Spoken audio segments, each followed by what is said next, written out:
আজকের আবহাওয়াটা খুব বেশি ভালো নয়, খারাপই বলা চলে। সারা দিন থেমে থেমে বৃষ্টি হচ্ছে, বড়ি হাওয়া বইছে, শীত শীত ভাব আসছে তাতে। পূর্ণিমা বেগম মাথা ভর্তি চিন্তা নিয়ে বসে আছেন। ছেলেটা তার সেই সকালে বেরিয়েছে, এখন বিকেল, তবুও তার আসার খবর নেই। বাড়িতে আসেনি, সে নিয়ে খুব একটা চিন্তা নেই, কারণ প্রার্থ বেশিরভাগ সময়ই বাড়ির বাইরে থাকে। কিন্তু এই বৃষ্টির দিন হলে তিনি তাকে কোথাও যেতে দেয় না, প্রার্থও যায় না কোথাও। আজ না জানি কোথায় আছে। বৃষ্টিতে ভিজে না আবার জ্বর ঠান্ডা লাগিয়ে দেয়। পুষ্প তাকে এত চিন্তিত হয়ে বসে থাকতে দেখে বিরক্ত হয়ে বলল, এত চিন্তা করছো কেন বড় আম্মু? কিছু হবে না তোমার ছেলের, সে জানে কি করলে কি হবে, তুমি টেনশন নিও না। ডাক্তার তোমাকে স্ট্রেস মুক্ত থাকতে বলেছে। কি করব, চিন্তা তো হয় রে। জানিসই তো শেষবার যখন জ্বরটা আসলো তখন কেমন অবস্থা হয়েছিল ছেলেটার। প্রিয়া বলল, এত চিন্তা করো না তো, এখন বুবু আছে না খেয়াল রাখার জন্য। ভয় অসুস্থ হলে বুবু যত্ন নেবে, তাই না বুবু? বড় আম্মুর সামনে এরকম কথা বলে পুষ্প শুধু মুখে হুমটুকুই বলল। মনে মনে ভাবল, যত্ন আর কি নেবে, যে যত্ন নিতে চায় না তাকে অযত্নে ফেলে রাখাই ভালো। প্রান্ত চোখ মুখ কুচকে বলল, কেন কেন ফুল আপু কেন প্রার্থ ভাইয়ের যত্ন করবে? ফুল আপু পারবে না, আপু তো নিজেই অসুস্থ। প্রিয়া ওকে ভেঙচি কেটে বলল, ইস, ভাইয়ের চেয়ে ফুল আপুর জন্য দরদ বেশি ওনার। তো তুই বিয়ে করতি ওকে? আমি বড় হলে আমিই বিয়ে করতাম। তবুও প্রার্থ ভাইয়ের সাথে বিয়ে দিয়ে ফুল আপুকে কষ্ট পেতে পুষ্প আটকে দিল তাকে। আর কিছু বলতে দিল না পূর্ণিমা বেগমের সামনে। প্রান্ত, এরকম বলতে নেই জানিস না, এগুলো বললে পাপ হয়। ঠিক আছে, বলবো না, কিন্তু তুমিও প্রার্থ ভাইয়ের সেবা করবে না। পূর্ণিমা বেগম হেসে বললেন, ঠিক আছে, তোর ফুল আপু তো নিজেই অসুস্থ, আগে ওর সেবা করতে হবে, তারপরেই না ও প্রার্থ সেবা করবে। আচ্ছা পুষ্প, আমাকে একটা কথা বলতো, প্রার্থ এখন তোকে ফুল বলে ডাকে না কেন? ওই দিন দেখলাম তোকে পুষ্প বলে ডাকছে। ও তো তোকে পুষ্প বলে ডাকে না। যে জিনিসের ভয় ছিল সেটাই ধরে ফেলল। পুষ্প জানতো এরকম প্রশ্নের মুখোমুখি হতে হবেই, তাই উত্তরও আগে থেকেই ভেবে রেখেছিল, সেইটাই উগলে দিল। ফুল নামে তো প্রান্ত আর প্রার্থ এই দুজনেই ডাকত। তো প্রান্ত চাইছিল যে এই নামে শুধু ওই ডাকবে আমাকে। আমি প্রার্থ ভাইকে গিয়ে বললাম যে ফুল না ডেকে পুষ্পই ডাকিয়ে। প্রথমে উনি মানতে চায়নি, পরে প্রান্তর কান্নাকাটিতে মানতে হয়েছে, এজন্য পুষ্পই ডাকে। প্রান্ত চোখ ছোট ছোট করে তাকালো পুষ্পর দিকে। পুষ্প চোখ দিয়ে ইশারা করে বোঝালো যেন কিছু না বলে। পুষ্প আগেই প্রান্তকে বলে রেখেছিল এই ব্যাপারে। পূর্ণিমা বেগম সব শুনে বললেন, এটা কেমন কথা প্রান্ত? তোর ভাই ছোটবেলা থেকে ওকে ফুল বলে ডাকে, অভ্যাসটা বদলে দিলি? এমনি ভালোই করেছিস, ওর মুখে পুষ্প ডাকটাও সুন্দর লাগে, কিন্তু ফুলটা একটু বেশি সুন্দর শোনাতো। এমন সময় সদর দরজার বেলটা বেজে উঠল। পুষ্প হাত ছেড়ে বাঁচল। এখন কথা ঘুরে গেলেই বাঁচে। প্রিয়া উঠে চলে গেল দরজা খুলতে, লাফিয়ে লাফিয়ে গেল দরজার দিকে। ভেবেছে হয়তো এলাচিকে নিয়ে এসেছে প্রার্থ। হাসি খুশি মুখ নিয়ে দরজাটা খুলে দিল, কিন্তু বাইরে অন্য কিছু দেখে মুখটা পানসে হয়ে গেল। একটা মেয়ে দাঁড়িয়ে আছে, চোখে কালো সানগ্লাস, হাতে একটা ট্রলি ব্যাগ, গায়ে ওয়েস্টার্ন ড্রেস পরা, হাঁটুর নিচ পর্যন্ত একটা ফ্রক টাইপ জামা, নিচে সালোয়ার বা প্যান্ট নেই, ফর্সা পা হাঁটুর একটু নিচ থেকে দৃশ্যমান, জামার উপরের অংশে চিকন ফিতাওয়ালা হাতা, হাত পুরোটাই দৃশ্যমান। মেয়েটার এরকম বেশভূষা দেখে মুখ বাঁকিয়ে বলল, ওহ ছানা আপু, তা কেমন আছো? হঠাৎ এই বাড়িতে কেন এলে? মেয়েটা নিজের চশমাটা মাথায় উঠিয়ে রেখে বলল, ইটস শানা, নট সানা। প্রিয়াও বেশ ভাব নিয়ে বলল, ইয়া হোয়াট এভার, তুমি বলো এখানে কি করছো? প্রিয়াকে সাইডে চাপিয়ে ভেতরে ঢুকতে ঢুকতে বলল, তোমাকে কেন বলবো, তুমি কি বাড়ির মালকিন? প্রিয়া তার পেছন পেছন আসতে আসতে বলল, আমি কখন বললাম আমি বাড়ির মালকিন? ছানা আপু, তুমি না বড্ড বেশি বুঝো। ওহ জাস্ট শাট আপ, ওকেই। প্রিয়া মুখ ভেঙচি কেটে পুষ্পর পাশে গিয়ে বসল। সানা প্রথমে পূর্ণিমা বেগমের কাছে গেলেন, গিয়ে একেবারে তাকে সালাম করলো। বলল টেনে টেনে, আন্টি কেমন আছেন আপনি? আমাকে তো একদমই ভুলে গেছেন। আমার সাথে বিয়ে ঠিক করে প্রার্থকে বিয়ে দিয়ে দিলেন অন্য কোথাও, অথচ আমাকে ডাকলেনও না। পূর্ণিমা বেগম বেশ বিব্রতকর অবস্থায় পড়ে গেলেন। একটু হেসে বললেন, তা নয় মা, প্রার্থর বিয়েটা তো হুট করে হয়ে গেছে, এজন্য কাউকে তেমন কিছু বলা হয়নি। কিন্তু আন্টি, বিয়েটা তো আমার সাথে হওয়ার কথা ছিল। এই কথার জবাব দিল পুষ্প সানার মতো করেই বলল, আর এটা তোমাকে কখন কবে কে বলেছে যে প্রার্থর বিয়ে তোমার সাথে হওয়ার কথা ছিল? সানা পুষ্পর দিকে তাকিয়ে আগাগোড়া পরখ করে বলল, ওহ মিসেস চৌধুরী, যে তুমি হয়তো জানো না, কিন্তু পিপি বলে রেখেছিল বিয়েটা আমার সাথেই হবে। যাই হোক, যা হয়েছে তা তো হয়েই গেছে, ওটা নিয়ে কথা না বলি, ভবিষ্যতে কি হবে সেটা ভাবি। হ্যাঁ, এই তো বুঝে গেছো, আমার সামনে আমার স্বামীকে নিয়ে যদি একটু কম কথা বলো তাহলেই খুশি হব। সানা বাঁকা হেসে সোফায় গিয়ে বসে পড়ল। ব্যাগটা সাইডে রেখে বলল, আন্টি পিপি কোথায়? দেখছি না তো কাউকে। অহনা তো অফিসে, সেই সকালে যায়, আস্তে আস্তে অনেকটাই রাত হয়ে যায়। কিন্তু তুমি এ সময় কী করে এলে? তুমি তো ইতালিতে ছিলে তাই না? এলে কবে? হঠাৎ না জানিয়ে এলে যে? আন্টি আমি কি এ বাড়ির মেয়ে নই? আসতে পারি না আমি এখানে? আমি কি তোমাদের পর? প্রিয়াও ঢং করে বলল, you are not the girl of this house সানাপি। তুমি জাস্ট এই বাড়ির গেস্ট। অহনা আন্টির ভাইয়ের মেয়ে, নাথিং এলস। পূর্ণিমা বেগম প্রিয়াকে চোখ রাঙানি দিয়ে সানাকে বলল, ওর কথা বাদ দাও মা, তুমি তো আমাদের মেয়ের মতোই। তুমি যখন পারো আসতে পারো এখানে, সমস্যা নেই। হঠাৎ চলে এলে এর জন্য জিজ্ঞেস করলাম। সানা বলল, আমি জানি আন্টি আপনারা আমাকে মেয়ের মতোই দেখেন, বাট এখানে কিছু লোক আছে যারা আমাকে হিংসে করে, বুঝেছেন তো? প্রান্ত হেসে কুটি কুটি হচ্ছে। হাসতে হাসতে সানাকে নকল করেই বলল, ইটস আন্টি নট হান্টি সানা আপু। আবারও হেসে উঠল প্রান্ত। প্রান্তর সাথে প্রিয়াও তাল মিলিয়েছে। সানা দাঁতে দাঁত পিষল। উপরে হেসে হেসে বলল, it's call Sana not Sana baby. Priya আর অন্ত দুজনে মুখ চেপে হাসছে এবার। এই সানাকে তাদের কাছে জোকার ছাড়া কিছুই মনে হয় না। চেহারা এত সুন্দর, কিন্তু ব্যবহার দেখলে মাথায় বাড়ি দিতে ইচ্ছে করে। অতিরিক্ত নষ্টা ব্যবহার। শুধু অহনা বেগমের ভাস্তি বলে বেশি কিছু বলে না। পুষ্প বলল, আচ্ছা তুমি বসো, আমি কিছু খাবারের ব্যবস্থা করছি। আফটার অল বাড়ির বউ আমি, গেস্টকে তো খালি মুখে বসিয়ে রাখা যায় না। প্রিয়া নাকচ করে বলল, না দরকার নেই, তুমি অসুস্থ, রুবি খালা করে দেবে। সমস্যা নেই, মাথায় ব্যথা নেই এখন, আর খুঁড়িয়ে হাঁটতে সমস্যা হবে না। সানা বলল, ইটস ওকে, তোমাকে কষ্ট করতে হবে না। আমি এমনিতেও এখন কিছু খাবো না, অনেক দূর জার্নি করেছি, একটু রেস্ট করব এখন। তাছাড়া কয়েকদিন তো থাকবই, তখন তোমার হাতে রান্না তো খাবই, নো টেনশন। আচ্ছা আমি আগে একটু ফ্রেশ হয়ে আসি, আমার রুমটা ফাঁকা আছে তো? তখনই সদর দরজা দিয়ে ঢুকলো পার্থ। চুলগুলো হালকা ভেজা, গায়ের শার্টেও বৃষ্টির ফোঁটা দেখা যাচ্ছে। পূর্ণিমা বেগম বিচলিত হয়ে পড়লেন। একে পার্থ, বৃষ্টিতে ভিজে গেছিস দেখছি। তোকে কতবার করে বললাম আজ বের হোস না, তবুও কেন বের হলি? এখন অসুস্থ হলে কি হবে বলতো? পার্থ মায়ের কাছে দাঁড়িয়ে বলল, চিন্তা করো না মা, ভিজিনি আমি, এইটুকুতে কিছুই হবে না, উপরে গিয়ে গোসল করে নিব, প্রবলেম হবে না। সানা পার্থকে দেখে সুন্দর করে বসে সুন্দর মিহি গলায় বলল, কেমন আছো পার্থ? পার্থ শুধু বলল, ঠিক আছি। সানাকে আর উল্টো প্রশ্ন করলো না দেখে সে নিজেই বলল, আমাকে জিজ্ঞেস করবে না আমি কেমন আছি? তুমিও ভালো আছো, তাই জিজ্ঞেস করার প্রয়োজন মনে করিনি। ওয়াও, তুমি তো দেখছি আমাকে অনেক ভালো করেই জানো। প্রিয়া ফোড়ন কেটে বলল, তোমাকে কে না চেনে বলো, আমরা সবাই তোমাকে চিনি এবং ভালোবাসি। পার্থ উপরে যেতে পা বাড়ালে পুষ্প বলে উঠল, আমার এলাচি কোথায়? পার্থ থেমে গেল। অন্যদিকে দাঁড়িয়ে বলল, গাড়িতে। প্রিয়া বলল, গাড়িতে কেন রেখে এলে? নিয়ে আসতে। ওটাকে আমার গাড়িতে জায়গা দিয়েছি, এটাই অনেক। আমার কাছে এর বেশি আশা করাটা বিলাসিতা, পারলে নিজে গিয়ে নিয়ে আয়। আর একটা কথা ব্যয় করলো না, চলে গেল উপরের দিকে। সানা উঠে গেল বসা থেকে, ফ্রেশ হওয়ার বাহানা করে নিজেও চলে গেল উপরের দিকে। প্রিয়া গেল এলাচিকে আনতে। পার্থ উপরে এসে প্রথমে নিজের শার্টটা খুলে ফেলল। বৃষ্টিতে ভিজে গেছে সামান্য।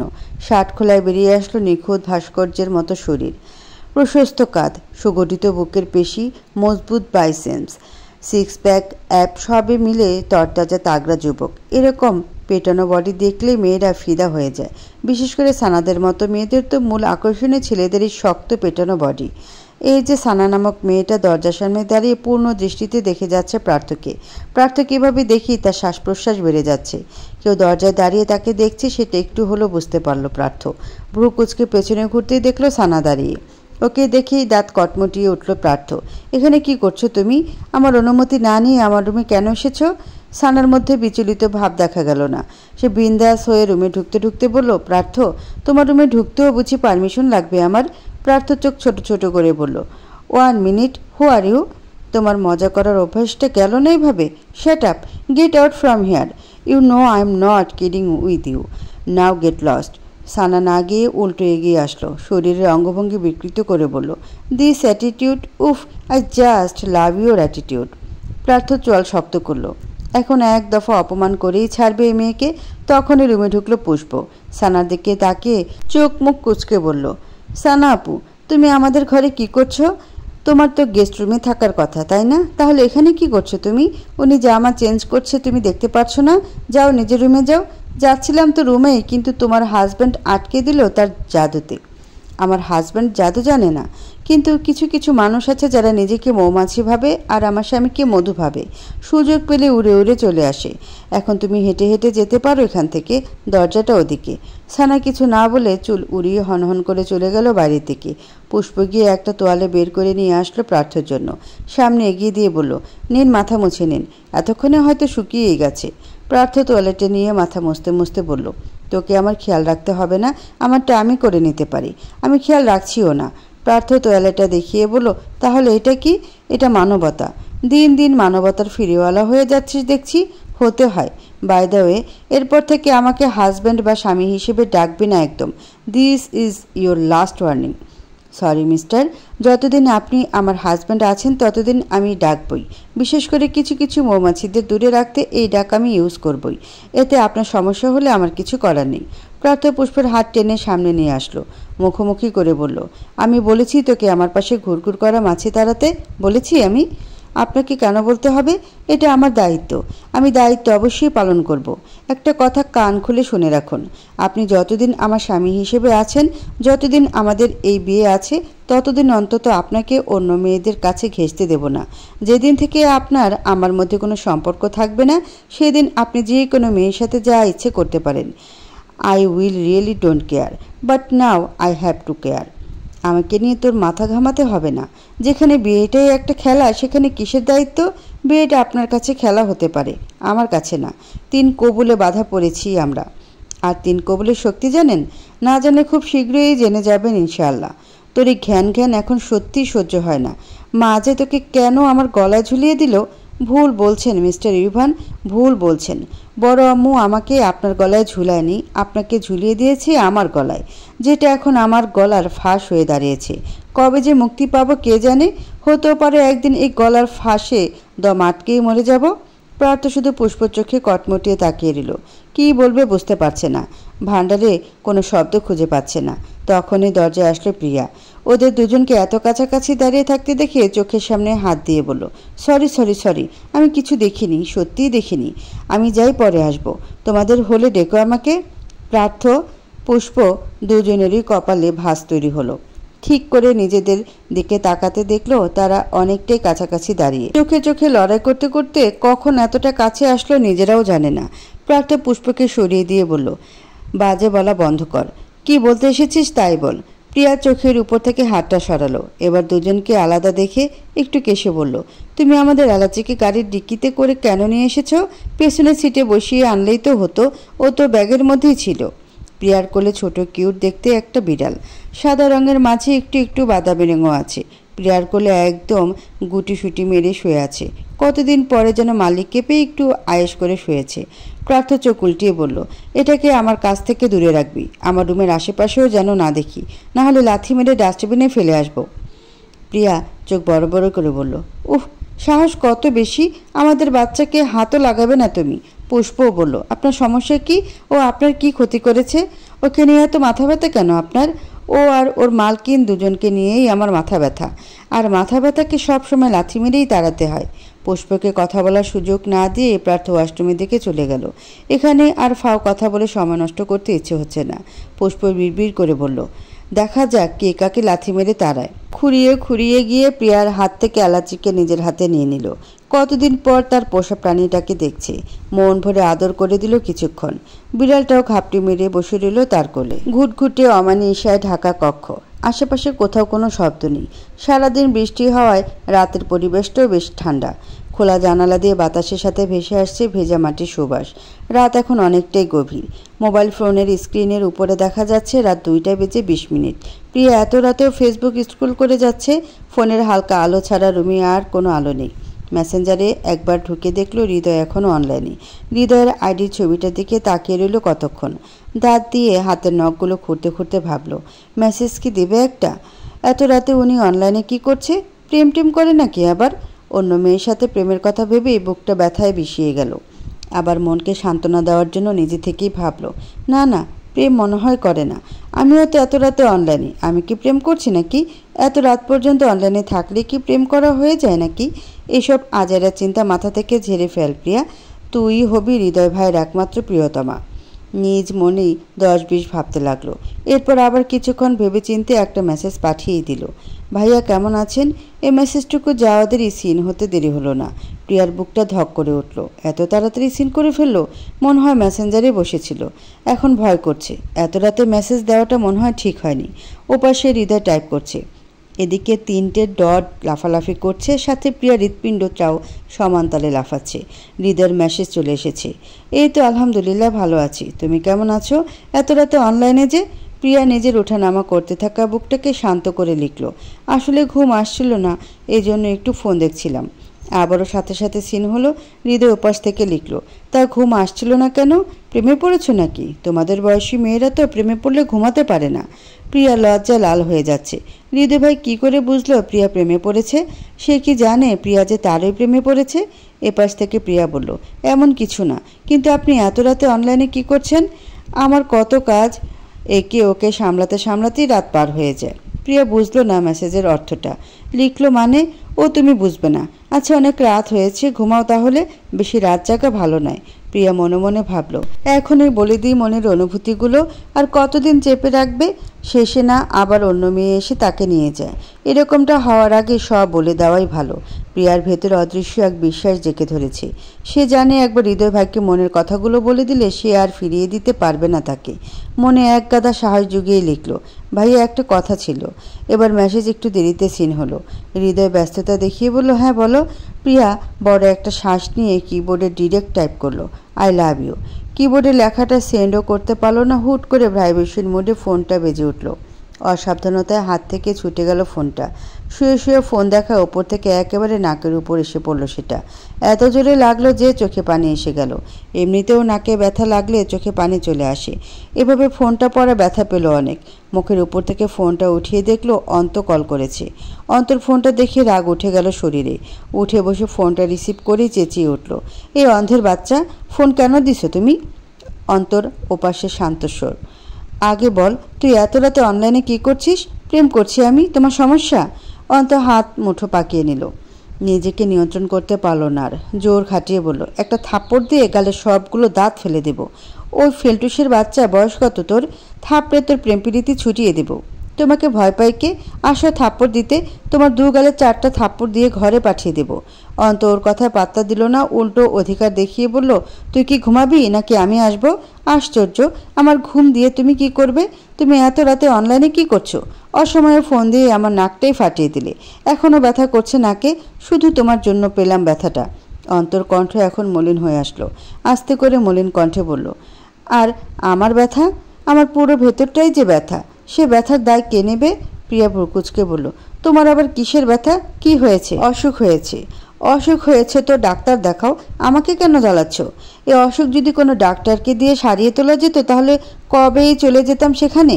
প্রিয়া এবার একটু চিন্তায় পড়ে গেল, কি বলছি অন্ত, বড় কোনো অসুখ হলো নাকি? এসব চিন্তা মাথায় আসতে উদ্বিগ্ন হয়ে বলল, কি হয়েছে তোমার? বড় কোনো রোগ হয়েছে? অন্ত হাসল প্রিয়ার চিন্তায়, বলল, অনেক বড় রোগ হয়েছে। এই রোগ নির্দিষ্ট মানুষ ছাড়া ঠিক হবে না। অন্তর হাসির শব্দ শুনতে পেয়ে প্রিয়া ভাবল অন্ত ওর সাথে মজা করছে। কটমটিয়ে বলল, তোমার কি আর কাজ নেই? এত রাতে কেন বেহুদা প্যাচাল পারতেছ আমার সাথে? ফোন রাখো। আগে তুই বল, তুই এখন ফোন রেখে ঘুমাবি? আমি যা ইচ্ছে তাই করব, তুমি ঘুমাও। তোমাকে কে বারণ করেছে? তুই যা ইচ্ছা তাই করতে পারবি না। তোকে ঘুমাতে বলেছি, তুই ঘুমাবি, ব্যাস। ঘুমাবো না? কিসের অধিকার দেখাও তুমি আমার উপর? অদৃশ্য অধিকার, যে অধিকার কখনো তোর চোখে পড়বে না। তুই এখন ফোন রেখে ঘুমাবি, নয়তো তোর ফোন কি করে নিয়ে যেতে হয় আমার জানা আছে। প্রিয়া আর কিছু বলতে দিল না অন্তকে। ফোনটা কেটে দিল নিজে থেকে।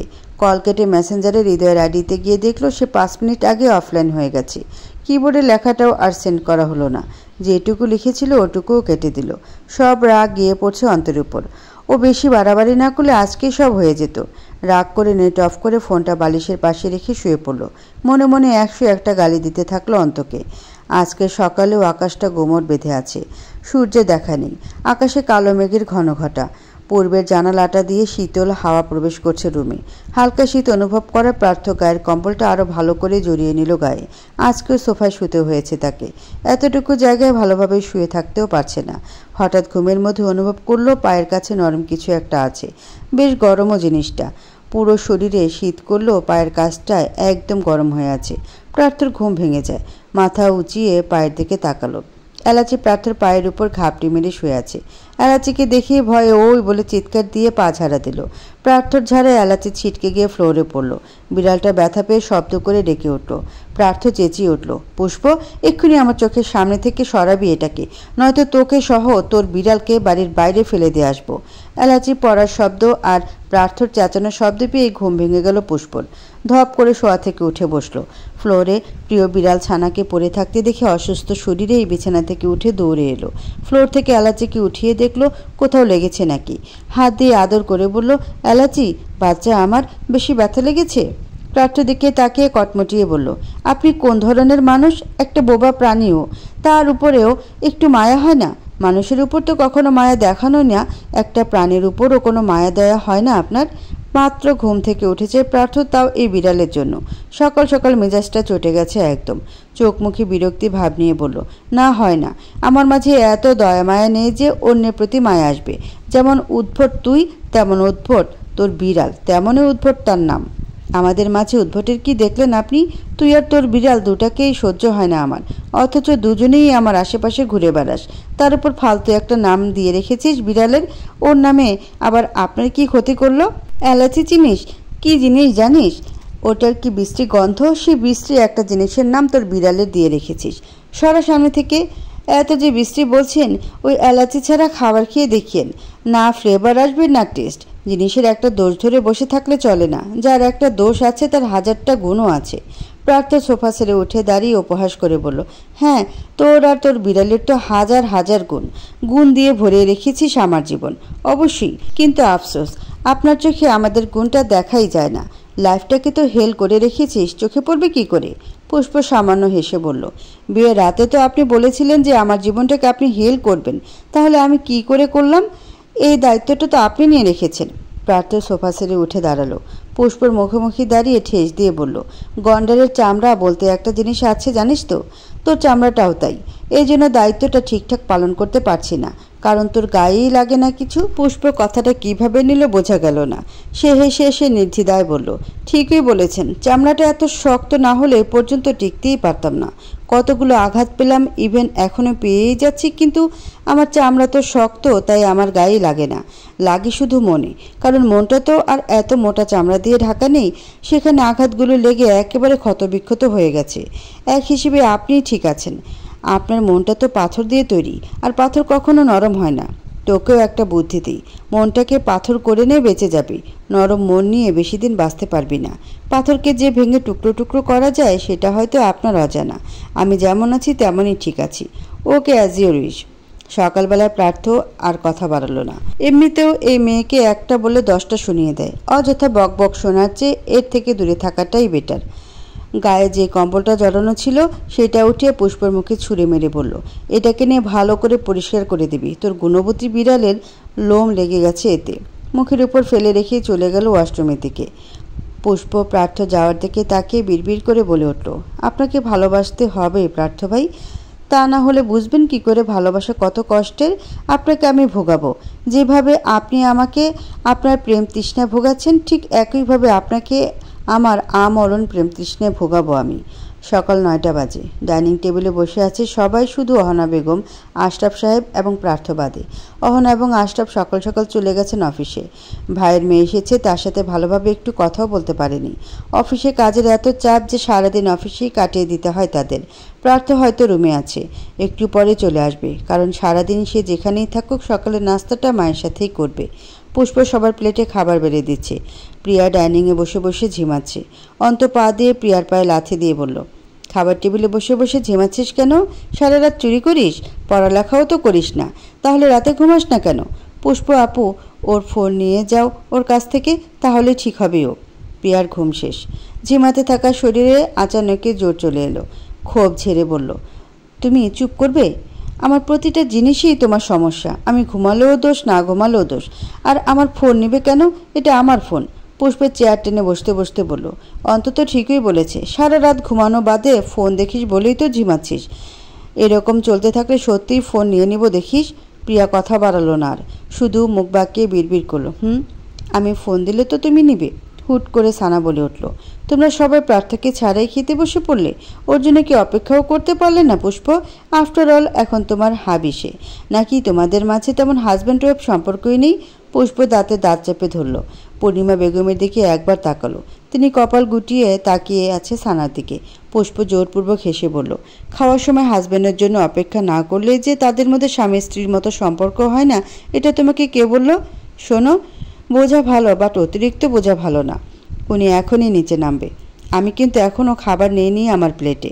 বুদ্ধিটা আমাদের সম্পর্কের মাঝে না খাটিয়ে অন্য কোথাও খাটাও, কাজে আসবে। তখনই ওপর থেকে ধূপধাপ পা ফেলে সিঁড়ি নেমে নিচে আসলো প্রার্থ। একেবারে ফর্মাল গেটআপে এসেছে, কাঁধে গিটার ঝুলিয়ে রেখেছে। সে এসে মায়ের পাশে চেয়ার টেনে বসে পড়ল, গিটারটা নামিয়ে রাখলো নিচে। পুষ্প উঠল প্রার্থ প্লেটে খাবার দেওয়ার জন্য, কিন্তু প্রার্থ তার আগিয়ে নিজের প্লেটে নিজের খাবার তুলে নিল। পুষ্প আর এগোলো না। পূর্ণিমা বেগম ছেলেকে প্রশ্ন করলেন, এখন কোথায় যাবি গিটার নিয়ে? স্টুডিওতে যাব মা। আজ নাকি পুষ্পর সেমিস্টার ফি দিতে যেতে হবে, আরও কি কি কাজ আছে ভার্সিটিতে। ওর সাথে তুই একটু যা বাবা। প্রার্থ পুষ্পর দিকে তাকালো, ভ্রু গুটিয়ে বলল, তোর সেমিস্টার? পুষ্প শুধু বলল তাহলে টাকা নিয়ে? প্রার্থকে কিছু বলতে না দিয়ে পুষ্প বলল, টাকা তো আপনি দিয়েছেন। আমি বলেছি তো বড় আম্মুকে, আমি বলেছি সেমিস্টার ফি এর টাকা আপনি আমাকে কাল রাতেই দিয়েছেন। প্রার্থের ভ্রু কুচকে এলো, সন্ধিহান গলায় বলল, আমি কখন? এবারও কথা সম্পন্ন করতে দিল না, তার আগেই কথা ঢাকতে বলল, আরে আপনাকে যেতে হবে না, সমস্যা নেই, আমি গিয়ে দিয়ে আসতে পারবো। আপনি স্টুডিওতেই চলে যান, আমি সুরাইয়ার সাথে ভার্সিটি গিয়ে সব কমপ্লিট করে আসবো। প্রার্থ হয়তো এবার বুঝলো আসল ঘটনাটা, তবে কিছু বলল না এখনই। পূর্ণিমা বেগম বললেন, তোর শরীরটা এমনিতেই ভালো নেই, প্রার্থর সাথে যা, আসার সময় ডাক্তারের কাছ থেকে মাথার ব্যান্ডেজগুলোও খুলে নিয়ে আসিস। প্রার্থ ভাই তো স্টুডিওতে যাবে, কাজ আছে হয়তো, আমি সুরাইয়ের সাথে মিলে সব করে নিতে পারবো, তুমি চিন্তা করো না। এমনিতেও কদিন পর থেকে ভার্সিটিতে রেগুলার হতে হবে, অনেকদিন অফ গেছে। আজ ভাবছিলাম ক্লাসটাও করে আসবো। তবুও তুই প্রার্থর সাথেই যা। প্রার্থ বাবা, তুই ওকে শুধু একটু দিয়েই আয় না হয়, না হলে আমি চিন্তায় থাকবো। এমনিতেই মেয়েটা অসুস্থ, পুরোপুরি সুস্থ হয়ে ওঠেনি এখন ওকে একা ছাড়তে ভয় করছে। প্রার্থকে কিছু বলতে না দেখে সানা বলে উঠল, পুষ্পর সাথে তাহলে প্রিয়া চলে যাক, দুই বোন গেলে সমস্যা হবে না। এরপর প্রার্থর দিকে তাকিয়ে আবার বলল, প্রার্থ আজ আমাকে শপিংয়ে যেতে হবে, তুমি বিকালে ফ্রি আছো তো? ভাবছিলাম বিকালে তোমার সাথে শপিংয়ে যাব। প্রার্থ খাবারে মনোযোগ রেখেই বলল, ফালতু সময় নেই আমার। সানা অপমান বোধ করলেও কিছু বলল না, দাঁতে দাঁত চেপে বসে রইল। ড্রয়িং রুম থেকে ভেসে এলো টিভির আওয়াজ। প্রান্ত খাবার খেয়ে বসে আছে টিভি দেখতে। সেখান থেকে স্পষ্ট ভেসে আসছে খবর চ্যানেলের উপস্থাপিকার স্পষ্ট আওয়াজ। সিঙ্গার ইউভান পার্থ চৌধুরী প্রেমের গুঞ্জনে ভাসছে নেট দুনিয়া। AM কলেজে এলিগেন্ট রাইডার্সদের কনসার্টের সময় বড় সড়ো হাঙ্গামা তৈরি হয়। সেখান থেকে একটা ভিডিও ক্লিপ কাল রাতে নেটে বেশ ভাইরাল হয়েছে। সেখানে দেখা যায় একটা মেয়ের আঘাত লাগায় পার্থ চৌধুরী নিজে গিয়ে মেয়েটাকে কোলে করে বের করে নিয়ে আসে। ভিডিওটা কাল রাতে সম্প্রচার করার পর থেকেই শোনা যাচ্ছে মেয়েটি তার প্রেমিকা। শোনা যায় কলেজ লাইফে তার প্রেমিকা ছিল একজন, এরপর আর কোনো মেয়ের সাথে তাকে দেখা যায়নি।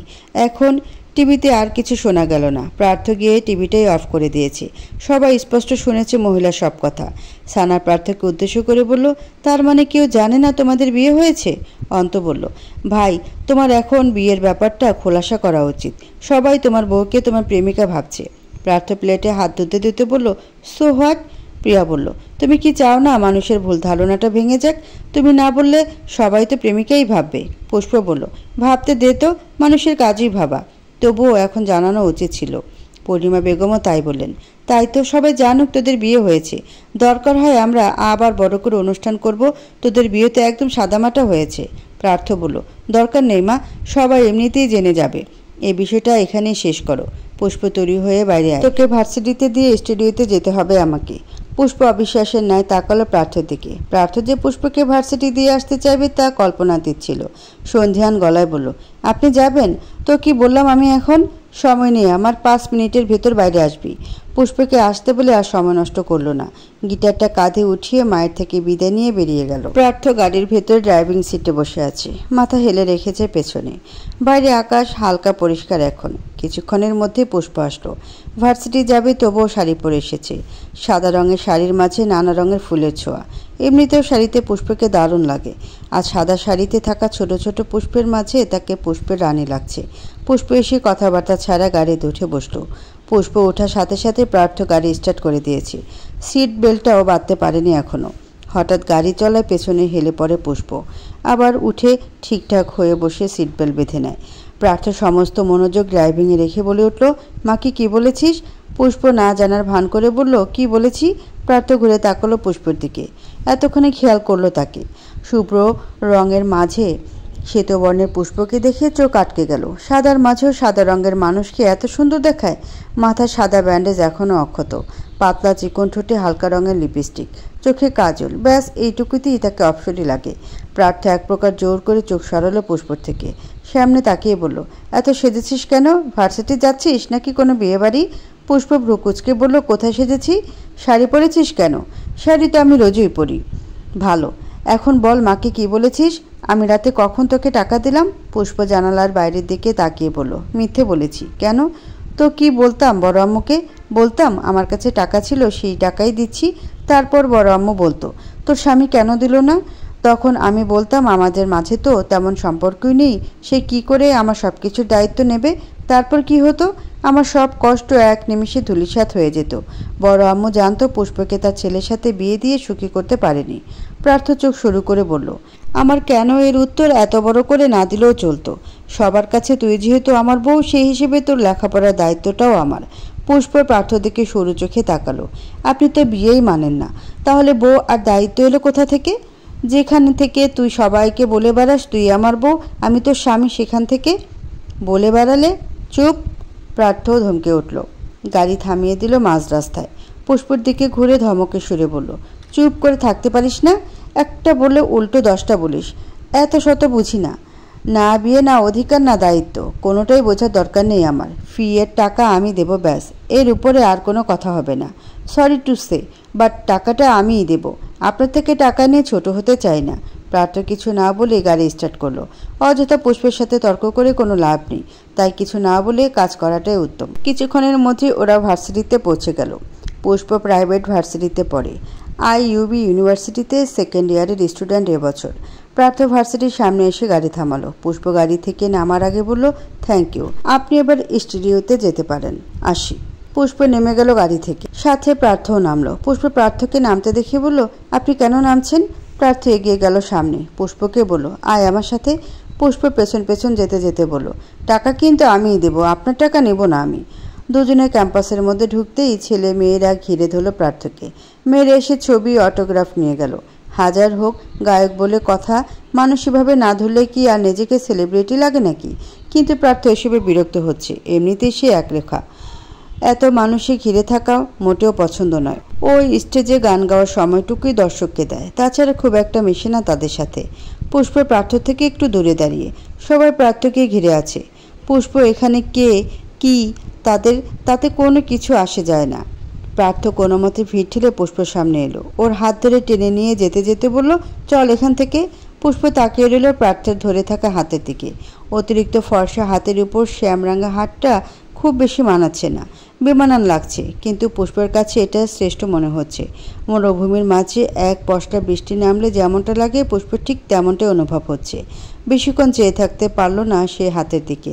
পুষ্প জানে প্রার্থ শুধু ভিড় থেকে বাঁচতে তাড়াতাড়ি হাঁটছে, তাই ওকেও সাথে নিয়ে যাচ্ছে, আর কিছু না।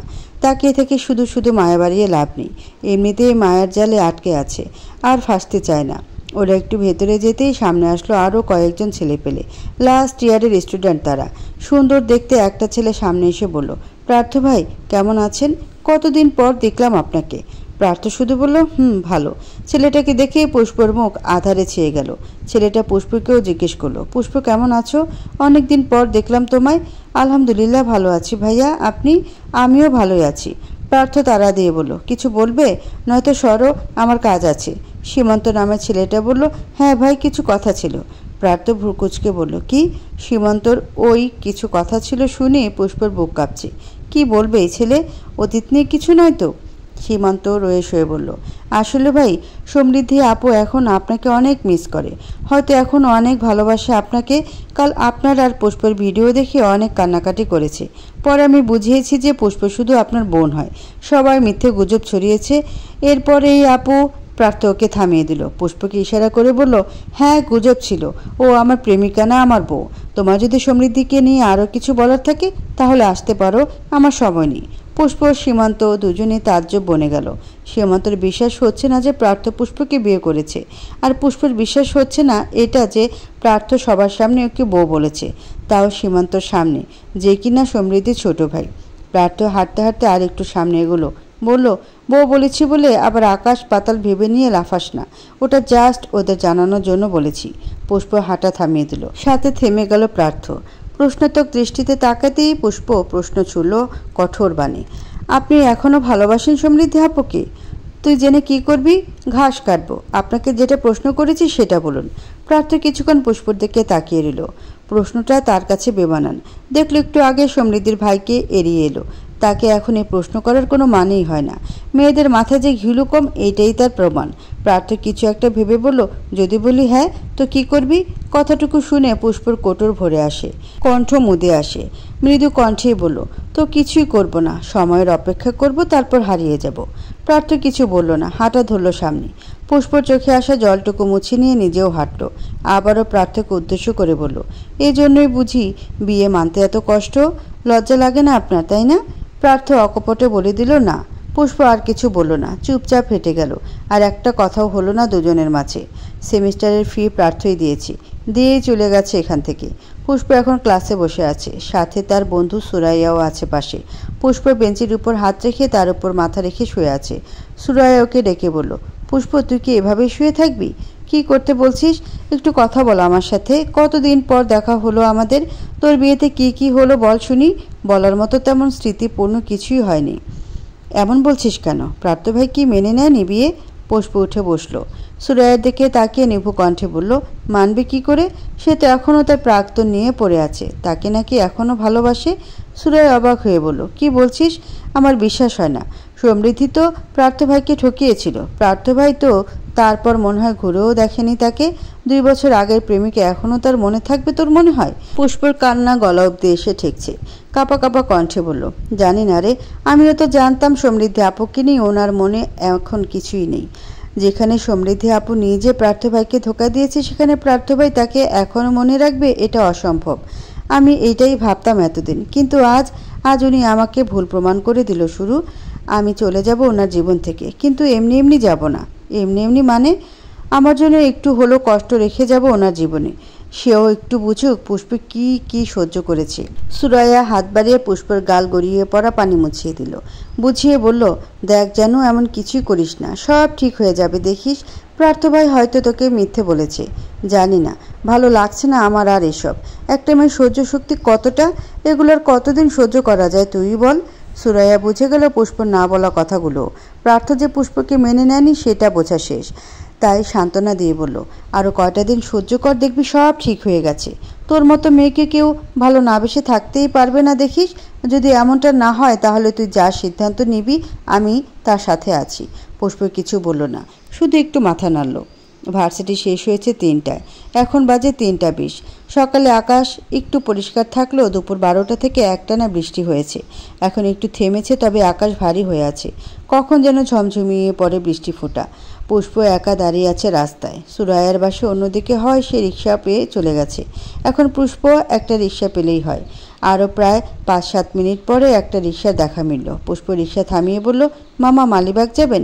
রিক্সাওয়ালা মামা একটু ভেবে বলল, ওইখান দিয়া তো এখন অনেক পানি উঠছে। আচ্ছা থাক, চলেন যাই, কিন্তু ভাড়াটা একটু বেশি লাগবো কইলাম। ঠিক আছে, ভাড়া বেশিই দিব, আগে চলেন, আবার না বৃষ্টি শুরু হয়ে যায়। রিক্সায় উঠে ঠিক 5 মিনিট ভালোই ছিল। এরপরে শুরু হলো ঝুম বৃষ্টি। রিক্সার হুড় তোলা ছিল, তবুও ভিজে গেল প্রায়। সামনে থেকে বৃষ্টির ছাট এসে পুরোপুরি ভিজিয়ে দিচ্ছে। রিক্সাওয়ালা তো ভিজেই চালাচ্ছে। তার তো আর রোদ বৃষ্টির তোয়াক্কা করলে চলবে না, তাকে রিক্সা চালিয়েই টাকা আনতে হবে, পরিবার চালাতে হবে। রিক্সা আরেকটু সামনে যেতেই দেখলো পানিতে ঢাকা সড়ক, জায়গায় জায়গায় ভাঙা, তার উপর বৃষ্টির পানি জমে হয়েছে হাঁটু সমান। এই ভাঙা আর পানির মধ্যে চলতে চলতে হঠাৎ গাড়িটা কাত হয়ে যায়। কোনো ভাঙা অংশে হয়তো এক চাকা ঢুকে গেছে। হঠাৎ কাত হওয়া ঝাঁকুনিতে পুষ্প ছিটকে পড়ে রাস্তার মাঝে। চালক মামাও রিক্সা থেকে লাফিয়ে নামে। রিক্সাটা একেবারে কাত হয়ে নিচে পড়ে যায়। পুষ্প আগে ছিটকে পড়ায় বেঁচে যায়, কিন্তু পাটা যায় রিক্সার হুডের নিচে। যে পাটা ব্যান্ডেজ ছিল সেই পাটাই যায় সেখান থেকে রক্ত বেরিয়ে মাখিয়ে যায় পানিতে। পুষ্প ব্যথায় কেঁদে দিয়েছে। বৃষ্টির ফোঁটার সাথে চোখে জল মিশে গেছে। পরনের সাদা শাড়িটাও শরীরের সাথে লেপ্টে আছে। সাদা পেট সাদা শরীর উপর দৃশ্যমান হয়ে উঠেছে। পুষ্প দাঁত দিয়ে ঠোঁট কামড়ে ধরলো ব্যথা সয়ে নিতে। পা টানলো, আরও বেশি ব্যথা লাগছে। কি করবে কিছুই বুঝতে পারছে না। আশেপাশে কেউ নেই। রিক্সাওয়ালা মামা ওপাশে পড়ে আছে। আচানক কোথাও থেকে ফুল ডাক ভেসে এলো। পুষ্প চমকে পাশে তাকাতেই দেখলো প্রার্থ গাড়ি থেকে নেমে দৌড়ে আসছে। এই বৃষ্টির মধ্যে ভিজে পানি মারিয়ে দৌড়ে আসছে। প্রার্থকে দেখে পুষ্পর ব্যথা কান্না সব থেমে যায়। সে বিচলিত হয়ে বলল, প্রার্থ ভাই, আপনি এখানে কেন এলেন? গাড়িতে যান, আপনি ভিজছেন কেন? আপনার জ্বর আসবে, যান এখান থেকে। প্রার্থ এসে রিক্সা উঁচু করে ধরল, বলল পা সরা। পুষ্প পাটা সরিয়ে আনলো সেখান থেকে। ব্যান্ডেজের উপর রক্ত দিয়ে মাখিয়ে গেছে। যেটুকু ঘা ছিল তার থেকে বেশি ঘা হয়ে গেছে এখন। প্রার্থ পুষ্পের পায়ের সামনে হাঁটু গেড়ে বসে পাটা তার হাতে তুলে নিল। পুষ্প প্রার্থর হাত ধরে বলল, কি করছেন? প্রার্থ পকেট থেকে একটা রুমাল বের করে বলল, চুপ। রুমাল দিয়ে পায়ের পাতাটা ভালো করে বেঁধে রক্ত পড়া আটকালো। পুষ্পর দিকে তাকিয়ে দেখলো পুষ্পর শরীরের বেশিরভাগ অংশ ভেজা, শাড়ির ভেতর দিয়ে দৃশ্যমান হয়ে আছে। ফর্সার পেট স্পষ্ট দেখা যাচ্ছে। প্রার্থ নিজে থেকে শার্টটা খুলে দিল পুষ্পর হাতে, বলল, এটা পর। পুষ্প লজ্জায় পড়ে গেল। নিজের দিকে তাকিয়ে দেখলো একেবারে বাজে দেখা যাচ্ছে নিজেকে। শার্টটা হাতে নিয়ে পরে নিল। প্রার্থর গায়ে এখন একটা স্যান্ডো গেঞ্জি। পুষ্প শার্টটা পরে নিতে প্রার্থ তাকে কোলে তুলে নিল। পুষ্প অবাকের চরম পর্যায়ে। এটা তার কাছে অবিশ্বাস্যকর একটা বিষয় যে প্রার্থভাই এখন তাকে লাথি মেরে ফেলে যেতে চাইবে, সে কিনা তাকে যত্ন করে কোলে তুলে নিল। পুষ্পের কাছে এটা পৃথিবীর অষ্টম আশ্চর্য মনে হচ্ছে। চোখ মুখে অবাকের রেশ নিয়ে শুধালো, আপনি কি করছেন? আমি যেতে পারতাম তো। আপনি কেন ভিজতেন বৃষ্টিতে? আমি বড় আম্মুকে কি বলবো? আপনার আজকে নিশ্চিত জ্বর আসবে। বড় আম্মু তো টেনশন করবে। আপনার জ্বর আসা মোটেও ভালো লক্ষণ না। একবার জ্বর হলে আপনার। প্রার্থ দাঁড়িয়ে গেল। জোরে ধমকে উঠল ওকে, বলল, চুপ, ফেলে আসবো আবার। এখন ফেলে আসলে ওই রিক্সার নিচে তোকে চাপা মেরে তারপর আসবো। বল, মারবো চাপা? পুষ্প চুপ হয়ে গেল। দুপাশে মাথা নাড়ালো ঘন ঘন। প্রার্থ আবারও হাঁটা ধরল। পুষ্প তাকিয়ে রইল প্রার্থর ভেজা চোখ মুখে। এই একটুখানি যত্নে কতটা মায়াবী লাগছে তার শ্যাম পুরুষকে। হুট করে মুখ সরিয়ে আনলো প্রার্থর থেকে। অন্যদিকে চোখ ঘুরিয়ে মনে মনে বলল, তাকাস না পুষ্প, মায়া বাড়াস না। এটা যত্ন নয়, এটা মানবতা। তোকে রিক্সার নিচে চাপা পড়তে দেখেছে তাই সাহায্য করেছে, এর বেশি কিছু না। উনি তোকে না কখনো ভালোবাসবে না কখনো যত্ন করবে। এইটুকু সাহায্যে গলে যাস না যেন। সময়টা সন্ধ্যার একটু পরের। এখনও বাইরে ঝিরিঝিরি বৃষ্টি পড়ছে।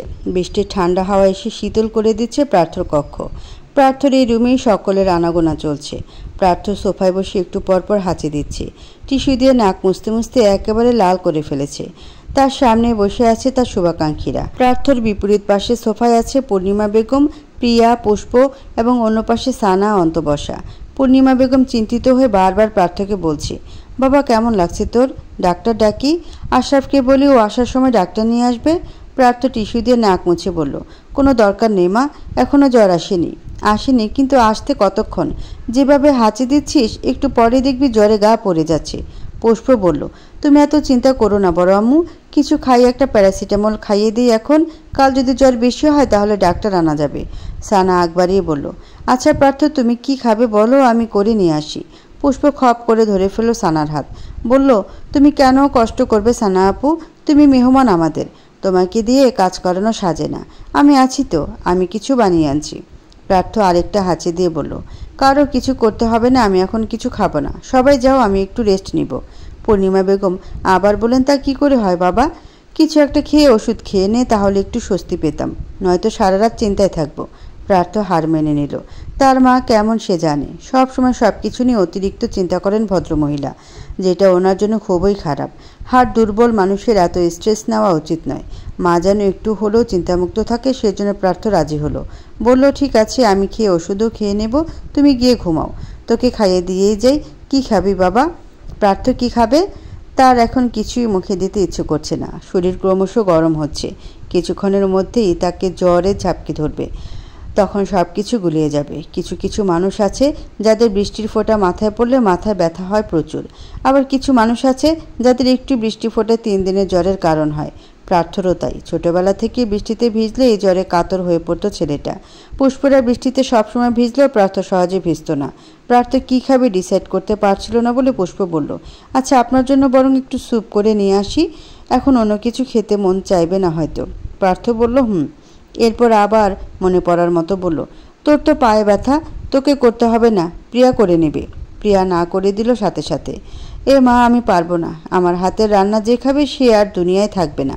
এমনি তো আমি স্যুপ বানাতেও পারি না প্রার্থ ভাই, তুমি তো আমার রান্না আরও খেতে পারবে না। অন্ত সাথে সাথে খুঁত ধরল। কি পারিস তুই? সারাদিন ফোন ফোন আর ফোন। না পারিস পড়ালেখা, না পারিস রান্নাবান্না, তোকে দিয়ে কিচ্ছু হবে না। প্রিয়াও চটে গেল অন্তর কথায়। অন্ত আজকাল একটু বেশিই বকছে প্রিয়াকে। মানে যখনই পারছে তখনই যেন রাগ সব ঢেলে দিচ্ছে তার উপর। সেও কি এসব শোনার মতো মেয়ে নাকি? খেয়ে উঠে বলল, হতে হবে না আমার দ্বারা কিছু, তোমার দ্বারা হলেই হবে, আমাকে নিয়ে এত ভাবতে হবে না তোমার। পুষ্প ধমক দিল দুটোকে, থাম তোরা, তোকে কিছু করতে হবে না, আমিই করে আনছি। পায়ে ব্যথা বলে কি হাঁটতে পারবো না? খুঁড়ি হাঁটতে সমস্যা নেই আমার, তোমরা বসো, আমি করে আনছি। কাউকে কোনো কথা বলতে না দিয়ে আস্তে আস্তে খুঁড়িয়ে খুঁড়িয়ে চলে গেল রুম থেকে। সাথে প্রিয়া উঠে গেল বোনকে সাহায্য করতে। প্রার্থ গায়ে চাদর ভালো করে টেনে বসে আছে সোফায়। বসে থাকা মুশকিল হয়ে পড়ছে। শরীর গরম হচ্ছে কিন্তু তীব্র শীত অনুভব হচ্ছে। চাদরেও কুলোচ্ছে না। তবুও কোনো রকম প্রতিক্রিয়া দেখালো না, কারণ পূর্ণিমা বেগম চিন্তা করবেন। কিছুক্ষণের মধ্যে এক বাটি স্যুপ বানিয়ে নিয়ে এলো পুষ্প, সাথে প্রিয়া। প্রিয়ার হাতেই স্যুপের বাটিটা পূর্ণিমা বেগমের হাতে দিলে তিনি বললেন, পুষ্প যখন বানিয়ে এনেছিস তাহলে তুই খাইয়ে দে না। পুষ্প নাকচ করতে চাইলে পূর্ণিমা বেগম আরও জোর করলেন। পুষ্প খাওয়াতে যাচ্ছে না দেখে সানা ফয়দা উঠাতে চাইল। বলল, আচ্ছা আমাকে দাও, আমিই খাইয়ে দিই ওকে। পুষ্পের রাগ হলো ভীষণ। কেমন নির্লজ্জ মেয়ে মানুষ। প্রার্থর বউ রয়েছে সামনে, তার সামনে তাকে খাইয়ে দিতে চায়। পুষ্প চোখ মুখ কুচকে বলল, সমস্যা নেই, আমিই দিচ্ছি। এদিকে আরও বেশি রাগ হচ্ছে প্রার্থর। সে কি ছোট বাচ্চা যে তাকে খাইয়ে দেওয়ার জন্য এও কারাকারি করছে? কষিয়ে দুটো ধমক দিবে তার আগে পুষ্প তার সামনে চামচ ধরল। তাড়াতাড়ি খেতে বলে বলল, নিন, হাঁ করুন। প্রার্থ বলল, আমিই পারবো, আমা। খপ করে চামচ ভর্তি স্যুপ ঢুকিয়ে দিল প্রার্থর মুখে। আর কিছু বলতেও পারল না সে, শুধু ফ্যাল করে তাকিয়ে রইল পুষ্পর দিকে। পুষ্প আরেক চামচ উঠিয়ে ফু দিচ্ছে তাতে। আবারও প্রার্থর মুখের সামনে ধরল। এবার প্রার্থ নিজেই গালে নিল সেটা। সানাইগুলো দেখে উঠে চলে গেল সেখান থেকে। অন্তও বেরিয়ে গেল। প্রিয়া পূর্ণিমা বেগমকে বুঝিয়ে শুনিয়ে আস্তে ধীরে চলে গেল রুম থেকে। যাওয়ার আগে ভদ্রমহিলা দরজার সামনে থেকে বলল, পুষ্পকে ওষুধ খাইয়ে শুয়ে দিস মা, আমরা নিচে যাচ্ছি। প্রার্থ বাবা, ওষুধটা কিন্তু খেয়ে নিস। মা, সাবধানে যাও, গিয়ে কিছু খেয়ে ওষুধগুলো খেয়ে নিও। আমার চিন্তা করো না, আমি ঠিক আছি। পূর্ণিমা বেগম চলে গেল। প্রার্থ হাত ছেড়ে বাঁচল। শরীরে রীতিমতো কাঁপুনি উঠে যাচ্ছে, কিন্তু মায়ের সামনে কিছুই প্রকাশ করেনি। গায়ের চাদরটা আরও ভালো করে জড়িয়ে ধরে বলল, আর খাবো না। পুষ্প ভ্রু কুঁচকে বলল, কেন? আর অল্প একটু তো আছে, এটুকু খেয়ে নিন। খাবো না বলছি না, ভালো লাগছে না ওষুধটাতে। পুষ্প স্যুপের বাটি রেখে দিল। হাত বাড়িয়ে কপাল ছুঁতে চাইল, কিন্তু প্রার্থ পেছনে হেলে যায় পুষ্পকে এগিয়ে আসতে দেখে। পুষ্প দাঁত চেপে বলল, আপনাকে খেয়ে ফেলছি না, মেয়েদের মতো ব্যবহার করবে না, শুধু চেক করতে চাচ্ছি গায়ে জ্বর এসেছে কিনা। এরপর নিজে থেকে আরও একটু এগিয়ে গিয়ে কপাল ছুঁয়ে দিল হাতের উল্টো পিঠ দিয়ে। কপালটা এখনই গরম হয়ে গেছে, তার মানে জ্বর চলে এসেছে। চোখ দুটো লাল হয়ে এসেছে। পুষ্প কপাল ছুঁয়ে বিচলিত হয়ে বলল, এ কি, আপনার তো গায়ে এখনই অনেক জ্বর।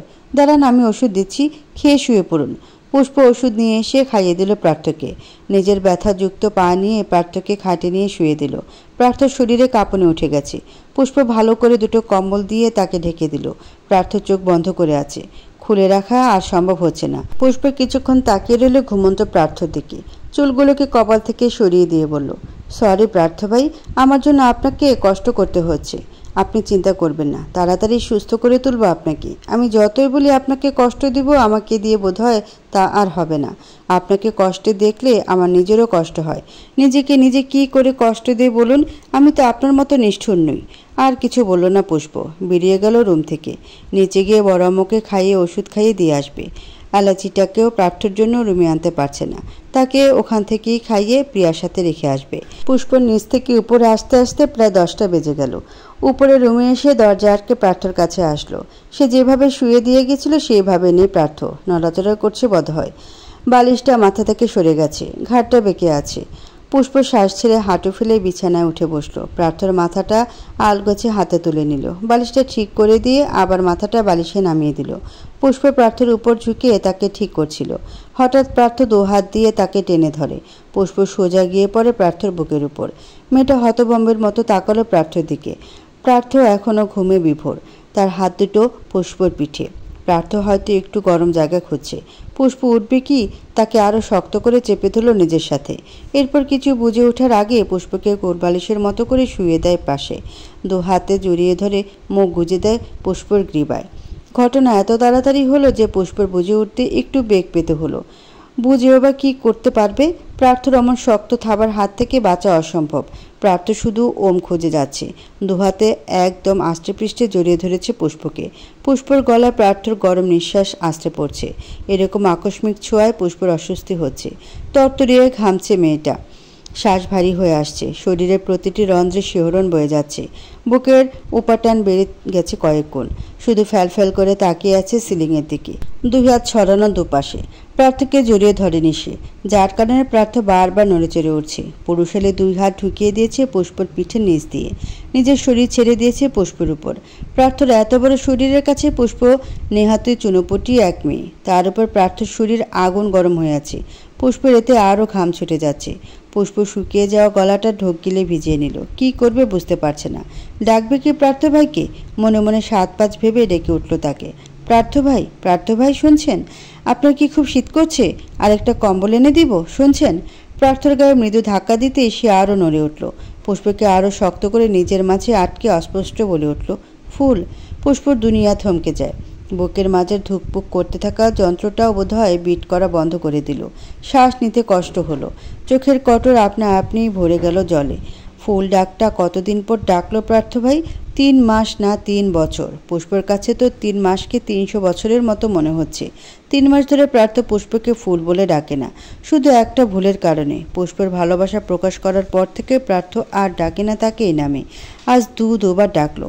পুষ্প জানে পুষ্প রিক্সা থেকে পড়ে যাওয়ার পর প্রার্থ ফুল বলে ডেকেছিল ওকে, কিন্তু তখন খুব একটা শুনতে পায়নি ডাক। এখন কত স্পষ্ট শুনল ডাকটা। লোভী মনটা আবারও শুনতে চাইল নামটা। ছড়িয়ে রাখা 2 হাত এবার প্রার্থকে জড়িয়ে ধরল। নিজের সাথে তাকে মিশিয়ে অশ্রুসিক্ত নয়নে বলল, আরেকবার একটু ডাকবেন এই নামে? ডাকেন না প্রার্থ ভাই, আমার যে খুব ইচ্ছে করছে আপনার মুখে নামটা শোনার। সজ্ঞানে তো কখনো ডাকবেন না, এই অবস্থায় একবার ডাকুন না। পুষ্পের আকুতি প্রার্থ আদৌ শুনল কি না জানা নেই, কারণ প্রার্থর কোনো প্রতিক্রিয়া পেল না। পুষ্প ভাবল আর শোনা হবে না, প্রার্থ ভুলে ডেকে ফেলেছে, আর ডাকবে না। কিন্তু তাকে ভুল প্রমাণ করে প্রার্থ ডেকে উঠল। পুষ্পর গলায় মুখ গুজিয়ে বলল, তাও একদম অস্পষ্টে, ফুল, কেন ভালোবাসিস? কষ্ট পাবি যে। পুষ্প ঝরঝরিয়ে কেঁদে দিল। দুপাশ দিয়ে অশ্রু ঝর্ণা বয়ে গেল কান অবধি। সমস্ত শক্তি দিয়ে প্রার্থকে নিজের সাথে আরও ভালো করে চেপে ধরল। কাঁদতে কাঁদতে বলল, আপনি তাহলে জেনে বুঝি কেন কষ্ট দেন? কাউকে ভালোবাসাটা কি কারো অপরাধ? আমি তাহলে অপরাধ করলাম আপনাকে ভালোবেসে? আপনি কেন ভালোবাসলেন না আমাকে? আমি কি এতটাই খারাপ? আপনার প্রশ্ন আমি আপনাকে কেন ভালোবাসলাম, তাই তো?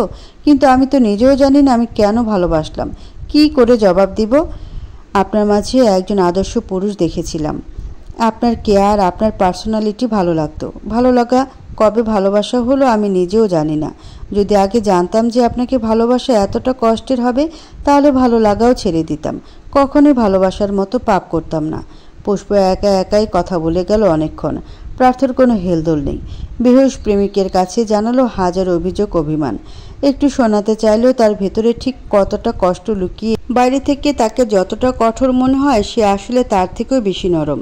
ভেতরটা প্রতিনিয়ত ক্ষত বিক্ষত হয়, তবুও এ ক্ষত খুব সহজে প্রকাশ করে না সে। আজ উগলে দিল সকল অভিযোগ, সকল দুঃখ। কিন্তু যার কাছে অভিযোগ করলো, সে কি আদৌ শুনলো সেই হৃদয় বিদারক কষ্টগুলো? বেলা অনেকটাই হয়ে গেছে। জানালার পর্দাগুলো লাগানো, তবুও ভেতরে ভালো আলোকিত হয়েছে। প্রার্থ ঘুমের মাঝে একটু নড়ে উঠল। শরীরের তাপমাত্রা একই রকম আছে, হয়তো একটু কমেছে। নিজের পিঠির উপর ভার ভার লাগছে, মনে হচ্ছে কেউ তাকে চেপে ধরে আছে। বিছানা নয়, নরম বা অনেক গরম কিছুর উপর শুয়ে আছে মনে হচ্ছে। সেখান থেকে খুব সুন্দর স্মেল বের হচ্ছে। নাকে এসে লাগছে এই চেনা গন্ধটা। ঘুমের মাঝে এত কিছু অনুভব হয়, ঘুম আর টিকল না। মূলত ঘুমটা হালকা হওয়াতেই এত কিছু অনুভব হচ্ছিল। এখন পুরোপুরি ঘুমটাই উবে গেল। আস্তে করে গরম চোখ দুটো খুলল। বুঝতে পারল না কিসের উপর শুয়ে আছে। নিজে যে কিছু একটা জড়িয়ে আছে সেটা বুঝলো। নিচ থেকে হাত সরিয়ে বিছানায় রেখে ভর দিয়ে ওঠার চেষ্টা করলো, কিন্তু ব্যর্থ হলো। কিছু একটা তাকে আটকে রেখেছে। প্রার্থ বিরক্ত হলো। একে তো জ্বর এখনো কমেনি ভালো মতো, তার উপর মাথাটা ব্যথা ছিঁড়ে যাচ্ছে। তার মধ্যে কোথায় কিসের সাথে আটকে আছে কিছুই বুঝতে পারছে না। চোখ মুখ কুচকে বিরক্তি নিয়ে মাথাটা উপরের দিকে তুলল। চোখ গিয়ে পড়ল পুষ্পের ঘুমন্ত নিষ্পাপ মুখে। বিরক্তি মাখা চোখ মুখে ভর করলো বিস্ময়। কুচকে থাকা ভ্রুজোড়া সোজা হয়ে গেল। মুখে আওড়ালো, পুষ্প। পুষ্প বেঘোরে ঘুমাচ্ছে। ফর্সা নাকের ডগাটা লাল হয়ে আছে। বুজে থাকা চোখ দুটো পুতুলের ন্যায় নিখুঁত। পুরো গোলাপি ঠোঁট দুটো মসৃণ হয়ে আছে। এত সুন্দর নিষ্পাপ চেহারার মেয়েটা প্রার্থকে ভালোবাসে, অথচ সে কখনোই বুঝতেই চায় না তার ভালোবাসার পরিধি। সে দেখে শুধুই ভালো লাগা, সে ভাবে এটা তার মোহ। মায়া বা ভালো লাগা ভালোবাসা নয়। ভালোবাসা হলেও তার কিছুই যায় আসে না। প্রার্থ নিজেকে পুষ্পের মাঝে মিশে থাকতে দেখে দ্রুত সরে আসলো তার উপর থেকে। পুষ্পের ঘুম এখনও ভাঙেনি। প্রার্থ খাটে বসে রইল। মাথাটা ভার হয়ে আছে। শরীরের তাপমাত্রা যেমন তেমনই আছে, একটু নিচে নামতে পারে। নিজেকে একবার ভালো করে দেখে নিল। গায়ের জামা কাপড় ঠিকঠাক আছে কিনা দেখলো। আবার তাকালো পুষ্পের দিকে। পুষ্পের গায়ের জামাটাও ঠিকঠাক আছে। দেখে একটু স্বস্তি অনুভব করলো, কারণ প্রার্থ জ্বরে থাকলে তার হুঁশ থাকে না। সে কোথায় কী করে নিজেও জানে না। দুজনে এতটা কাছাকাছি এভাবে ধরেছিল, যদি কিছু একটা হয়ে যায় সে ভয়ে তটস্থ ছিল। কিন্তু দুজনকে ঠিক দেখে একটু স্বস্তি পেল। পুষ্পর দিকে আবার তাকাতে দেখলো তার ঘাড় বেঁকে আছে। হাত দুটো বেকায়দায় পড়ে আছে। এইভাবে শুয়ে থাকলে ঘাড় হাত ব্যথা হতে সময় লাগবে না। প্রার্থ এগিয়ে গেল। পুষ্পের মুখের উপর ঝুঁকে পড়ল। পূর্ণ দৃষ্টিতে মুখ পানে চাইতে দেখলো চোখের কোণ দিয়ে পড়া অশ্রু জলের দাগ বসে গেছে। চোখের পানি শুকিয়ে লেপটে আছে মুখে। প্রার্থ চোখ সেখানে আটকে রইল কিছুক্ষণ। হাত বাড়িয়ে ছুঁয়ে দিতে মন চাইল সেখানটায়। এক হাত উঠিয়ে আলতোভাবে ছুঁয়েও দিল সেখানে। এত কিছু ছুঁতে গলা শুকিয়ে কাঠ হয়ে গেল। এই কেমন অনুভূতি? বুকের ভেতর হঠাৎ এমন করছে কেন?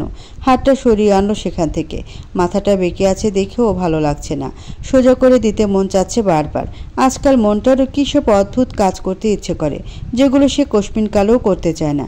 কিন্তু মন বলে একটা জিনিস থাকে না, সেই জিনিসটার আবার অবাধ্য জিনিসের প্রতি লোভ বেশি। যাকে চোখের সামনে দেখতেও ইচ্ছে করে না, তাকে কিনা এতবার ছুঁতে ইচ্ছে করছে। পুষ্পের হাত দুটো উঠিয়ে পেটের উপর রেখে দিল। মুখটাকে দু হাতের আজলা চেপে ধরল। বাঁকা থেকে সোজা করে শুয়ে দিল বালিশে। ঠিক তখনই পুষ্প পিটপিট করে চোখ খুলল।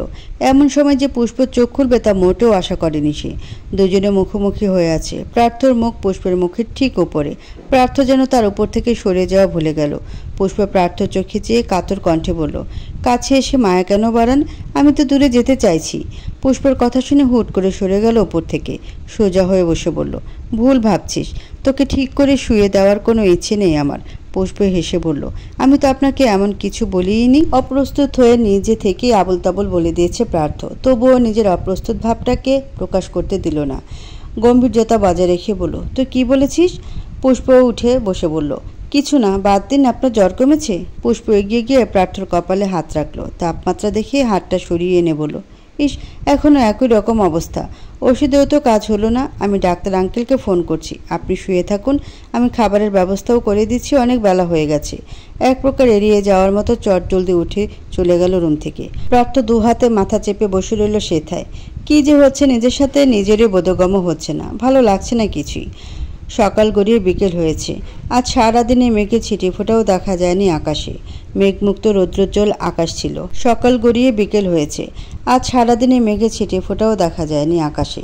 মেঘমুক্ত রৌদ্রোজ্জ্বল আকাশ ছিল। বিকেলের দিকে এখন সূর্যের তেজ কিছুটা কমে এসেছে। কালকের বৃষ্টি ভেজা রাস্তাঘাট একদিনের রৌদ্র ঝাঁজে শুকিয়ে গেছে প্রায়।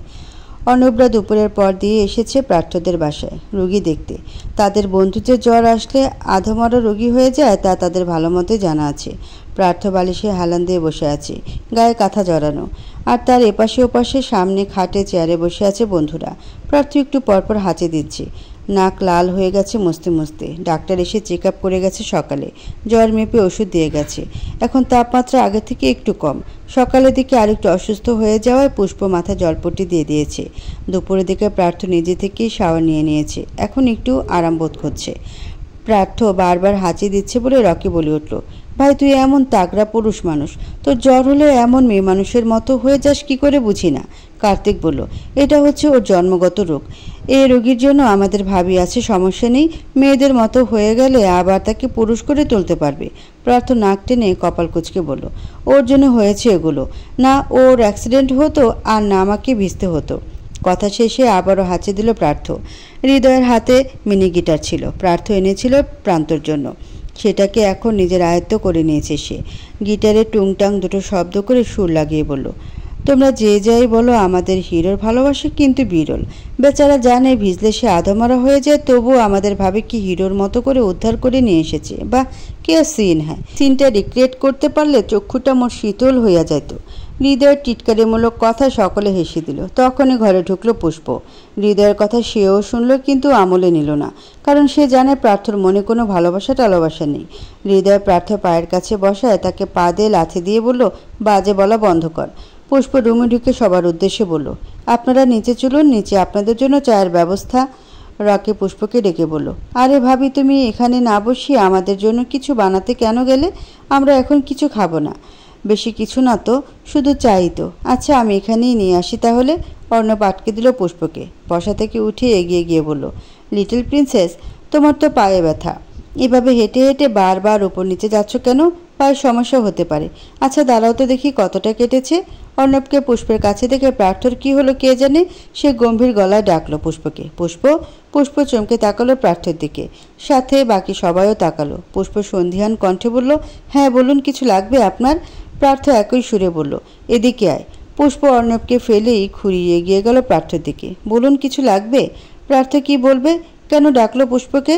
নিজের কাছেও জবাব নেই। কি হচ্ছে এসব? জ্বরে কি একেবারে পাগল হয়ে গেল নাকি? কিছুতে একটা বাহানা দিতেই হবে। এদিক ওদিক তাকিয়ে আমতা আমতা করে বলল, হ্যাঁ পানি দে। পুষ্প ভ্রুকুচকে গেল। পানি চাওয়ার জন্য এভাবে ডাকলো? যাই হোক, সে টেবিলের উপর থেকে গ্লাসে পানি ঢেলে দিয়ে দিল তাকে। প্রার্থ পানি পান করতে করতে ভাবল, শুধু শুধু কেন ডাকলো পুষ্পকে? অর্ণবের সাথে দেখে তো ওর এমন করার কথা নয়। ও আগে থেকে জানে অর্ণবের ফিলিংস সম্পর্কে। জানে বলেই কি এমন লাগছে? এতটা অস্বস্তি আগে কখনো হয়নি, তবে এখন কেন হচ্ছে? প্রশ্ন হাজারটা, তবে উত্তর খুঁজতে গেলে একটা উত্তর পাওয়া যাচ্ছে না। পুষ্প প্রার্থর কাছ থেকে গ্লাসটা নিয়ে বলল, আমি আপনাদের জন্য উপরেই চা আনার ব্যবস্থা করি বরং।